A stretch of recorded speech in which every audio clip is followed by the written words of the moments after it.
Today I want to discuss the lecture related to non-finite verb.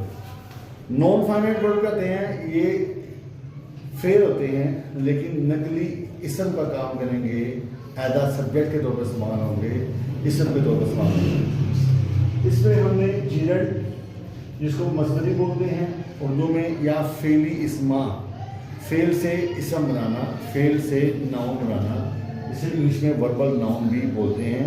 Verbal noun के fail से noun का काम लेना, तो इसे हम वर्बल नाउन भी कहते हैं। इसके अलावा इन्फिनिटिव मस्दर, इसको भी हम एज सब्जेक्ट के तौर पर इस्तेमाल करते हैं।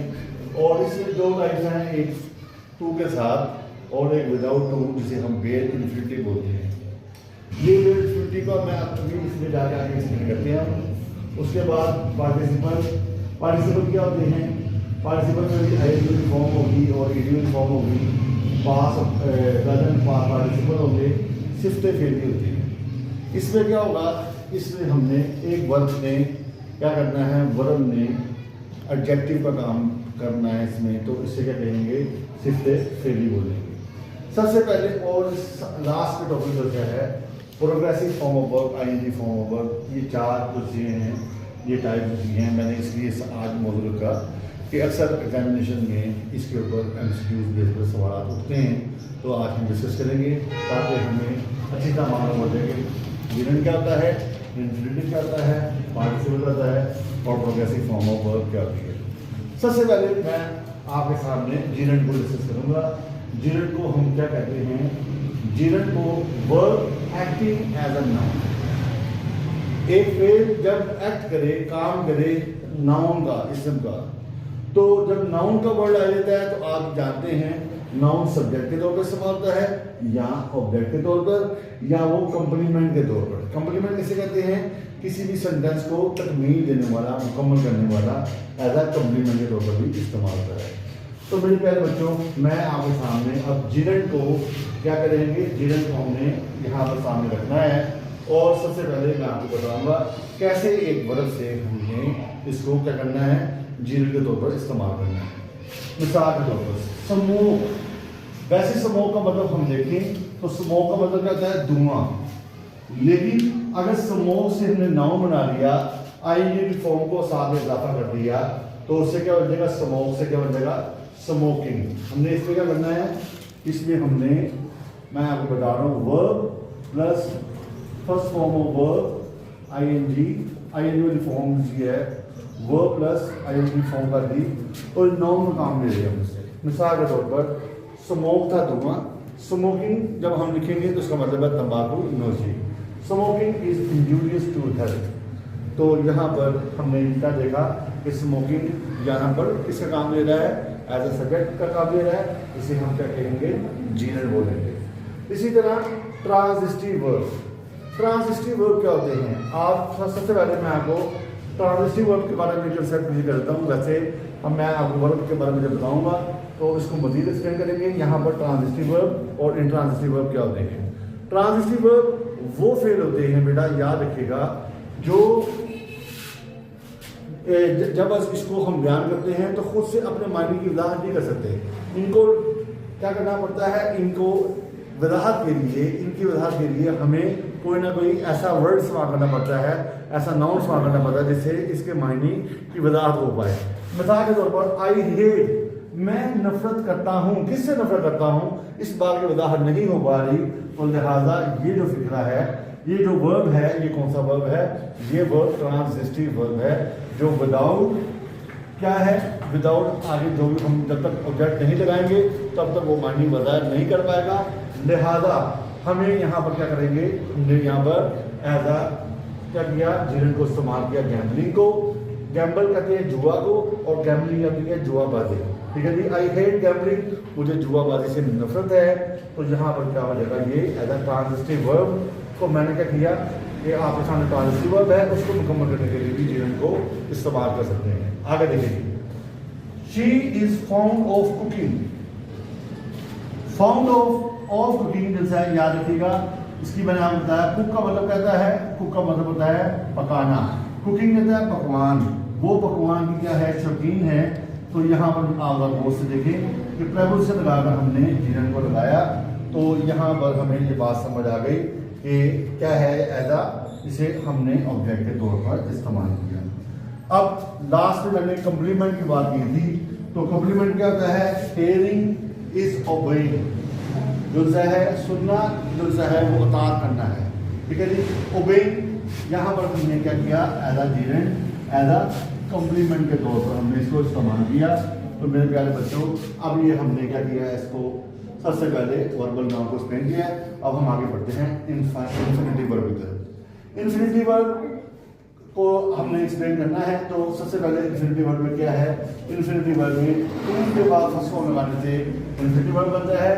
और मेन इन्फिनिटिव क्या होता है? मेन इन्फिनिटिव ऐसे अल्फाज होते हैं जो पहले से ही ना का वर्ड ना का। असल में इन्फिनिटिव क्या है कि जब हम इसको ट्रांसलेट उर्दू में करते हैं तो एंड में ना का मायने दे देते हैं, लेकिन कुछ अल्फाज ऐसे हैं जैसे कि हमें उनको टू को लगाने की जरूरत नहीं पड़ती, वो वैसे ही ना का लफ्ज प्रोड्यूस कर देते हैं। मिसाल के तौर पर ये 5 सेंसेस को गौर से देखते हैं, उसमें क्या कहता है? टेस्ट चखना, स्मेल सूंघना, हियरिंग हियर, ठीक है, सुनना, लगाने की जरूरत नहीं है, हियर सुनना, तो टच छूना, ठीक है। ये जितने भी हिस्से हैं उनसे पहले वॉच देखना, गौर से देखना, तो इनके साथ हमें टू लगाने की जरूरत नहीं है। तो ऐसे अल्फाज को हम क्या कहते हैं? बेयर इन्फिनिटिव बोलते हैं, और इसको भी एज हम सब्जेक्ट के तौर पर इस्तेमाल करते हैं जी। इन्फिनिटिव में बेटा काइंड्स ऑफ नाउन की डेफिनेशन क्या है कि नाउन की किस्म होती है but also have a feature of verb, लेकिन ये वर्ब की खसूसियात रखती है। इसमें एग्जांपल मैं दे रहा हूँ, और बेयर इन्फिनिटिव की वो क्या है? बिड, ठीक है जी। बियर बर्दाश्त करना, बिड होता है वो किसी चीज की हम वो लगाते हैं अक्सर, देना, नीड, लेयर, हियर, लेट वगैरह, ये क्या है? ये हमारा एग्जांपल है बेयर इन्फिनिटिव। और टू के बाद फर्स्ट फॉर्म ऑफ वर्ब लगाने को हम क्या कहते हैं?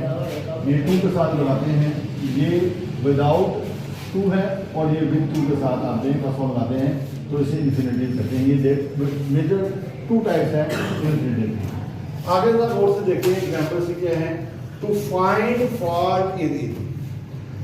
यहाँ पर हमने इसको इन्फिनिटिव को सब्जेक्ट के तौर पर इस्तेमाल किया। To find fault in it कि किसी में गलती ढूंढना वो क्या है? वो आसान है। She wants to learn English, यहाँ पर एज अ ऑब्जेक्ट के तौर पर शी वांट्स टू लर्न क्या है? ऑब्जेक्ट के तौर पर। यहाँ पर टू फाइंड मैंने आपके सामने सब्जेक्ट के तौर पर इस्तेमाल किया। अब यहाँ the meeting was about to end, ये मैंने तकमील के तौर पर, कम्प्लीमेंट के तौर पर किया कि जो मीटिंग थी वो तकरीबन खत्म होने वाली थी। और ये देखिए शी सा द बेबी वी, यहाँ पर मैंने बेयर इन्फिनिटिव की एग्जांपल लिया है, क्योंकि मैंने बताया कि जब सी सा ऐसे वर्ड कोई भी हो, अगर वो दरमियान में आ जाए तो फिर आपने देखना है ये कौन सा भी इस्तेमाल हुआ है? ये बेयर इन्फिनिटिव के तौर पर इस्तेमाल हुआ है जी। पार्टिसिपल, अब हम मूव करते हैं, प्रेजेंट देखा, फिर इन्फिनिटिव देखा, अब पार्टिसिपल की तरफ आते हैं। अब पार्टिसिपल क्या है? ये पार्टली वर्ब का काम करता है और पार्टली एडजेक्टिव का काम करता है। इसमें क्या है? इस पे ये दो तरह से पार्टिसिपल का इस्तेमाल होता है, प्रेजेंट फॉर्म में भी होता है और पास्ट फॉर्म में भी होता है। ये आईडी वाली फॉर्म लगाकर भी होता है और ईडी वाली फॉर्म लगाकर भी बनता है। गौर कीजिएगा, रनिंग, इसके बाद फौरन आपके पास क्या आ जाएगा? नाउन आ जाएगा। Running train, rolling stone, washing his hand, playing tennis. Tired, ये देखिए यहाँ पर एडजेक्टिव का काम दे रहा है। कौन टायर्ड है? स्टूडेंट टायर्ड है। ब्रोकन, टूटा हुआ, क्या चीज टूटी हुई है? मार्बल। और पैसेंजर, इंजर्ड, कंप्लीटली क्योर्ड, मुकम्मल इलाज जिनसे है, ये आपके सामने होगा। याद रखिएगा कि जब भी पार्टिसिपल होगा तो आपने क्या करना है? इसके फौरन बाद आईएनजी फॉर्म के फौरन बाद, वर्ब के साथ आईएनजी फॉर्म में बनी हुई है, उसके फौरन बाद क्या आ जाएगा?